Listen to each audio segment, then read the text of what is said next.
Մերձավանի կրակոցների հետևանքով նախօրեին վիրավորում ստացած Արթրուն Գալստյանը գիտակցության է եկել։ Քննիչը նրան հարցաքննել է, նշանակվել է դատաբժշկական փորձաքննություն։ Ոստիկանությունը սեպտեմբերի 24-ին կեսգիշերն անց հաղորդել էր, որ Մերձավանում կրակոցներ են հնչել։ Սպանվել են Փարաքար համայնքի ընդդիմադիր ղեկավար Վալոդիա Գևորգյանը եւ նրա ընկերը, ոստիկան Կարեն Աբրահամյանը։ Կրակոցների եւ սպանության դեպքի առթիվ նախաձեռնվել է քրեական վարույթ։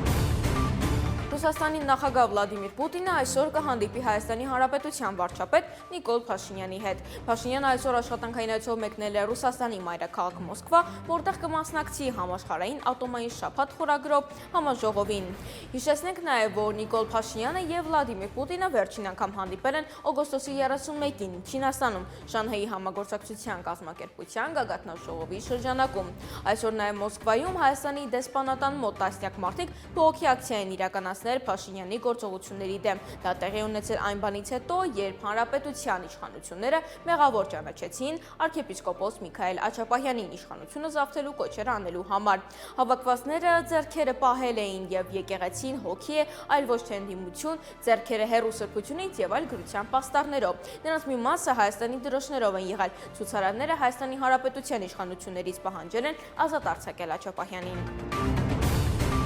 ԱՄՆ բանագնաց Սթիվ Ուիթքոֆը հայտարարել է, որ բարեբերաբար խորհրդակցում է թուրք պաշտոնյաների հետ Հարավային Կովկասին առնչվող հարցերի վերաբերյալ։ Նա մանրամասնել է, որ Թուրքիայում ԱՄՆ դեսպան Թոմ Բարաքի միջոցով Ադրբեջանի, Հայաստանի եւ Ուկրաինայի հետ կապված հարցերի շուրջ խորհրդակցում է Թուրքիայի ԱԳ-նախարար Հական Ֆիդանի, ինչպես նաեւ ազգային հետախուզական կազմակերպության ղեկավար Իբրահիմ Քալոնի հետ։ ԱՄՆ նախագահի ներկայացուցիչը նշել է, որ Թրամփի վարչակազմը խրախուսում է նման շփումները։ Օրինակ, ես զանգահարում եմ Թոմին եւ հարցնում, թե ինչ կարծիք ունի Իբրահիմը այս կամ այն հարցի վերաբերյալ։ Ես կարող եմ շատ նման օրինակներ բերել, ասել է նա։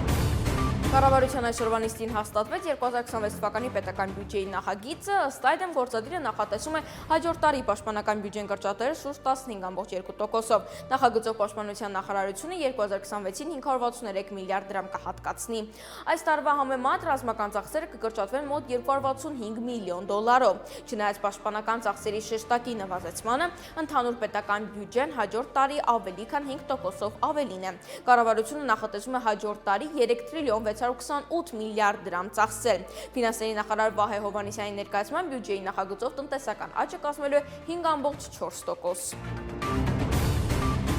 Ռուսաստանից Հայաստան բնական գազի մատակարարումը վերսկսվել է։ Այս մասին հայտնում է Գազպրոմ Արմենիայի մամուլի ծառայությունը։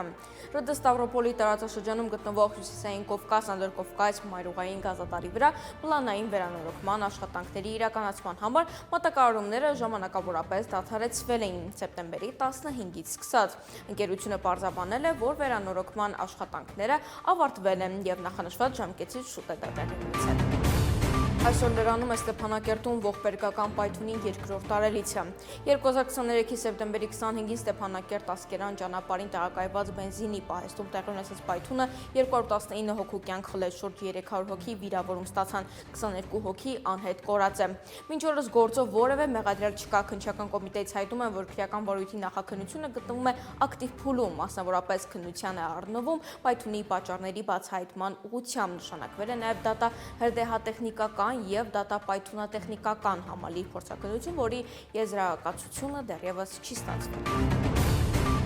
Հունական Միկոնոս կղզում տեղի ունեցած հայկական հարսանիքի տեսանյութը լայն տարածում է ստանում համացանցում Հարսնոփեսն, Արմեն Բադալյանը եւ Դիանա Մելիքսեցյանը հայկական բարձր երաժշտության զուռնեի ու դհոլի ներքո քայլել են ամբողջ կղզով։ Տեղի բնակիչներն ու զբոսաշրջիկները միացել են տոնին պարել ու լուսանկարվել։ Պայծառ ու աղմկոտ տոնակատարությունն իսկական իրարանցում է առաջացրել փոքրիկ կղզում, իսկ տոնի տեսանյութը արագորեն տարածվում է համացանցում։